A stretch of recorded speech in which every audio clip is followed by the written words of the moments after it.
До 6 спортивных игр народов республики осталось 8 дней. Сегодня Намский район посетила делегация журналистов.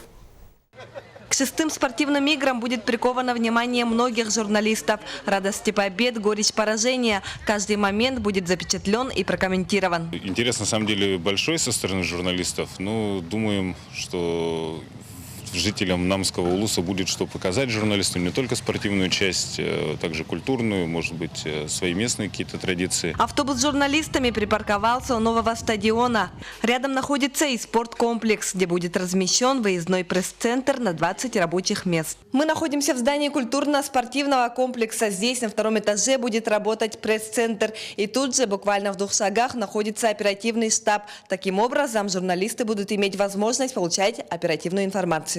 Среди аккредитованных СМИ и газета «Спорт Якутии», которая ставит цель держать своих читателей в курсе всех событий. В самих играх мы будем каждый день выпускать газету. Это будет называться «Дневники игр». Печатать газету будем в Якутске и перевозить утром сюда, в Нам. И в 9 часов утра волонтеры будут раздавать газету. Игры намерены освещать не только теле-, радио и газетные журналисты, но и представители интернет-изданий. Интернет-издание, дальневосточное крупное информагентство. Представляем нашу региональную ячейку в республике. Ну и готовим новости, пишем новости.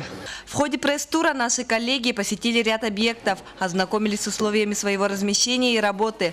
Отметим, что НВК «Саха» также порадует телезрителей прямыми включениями с церемонии открытия и закрытия игр, а также всех соревнований, которые пройдут на новом стадионе. Майя Кычкина, Юрий Христофоров, НВК «Саха», Нам.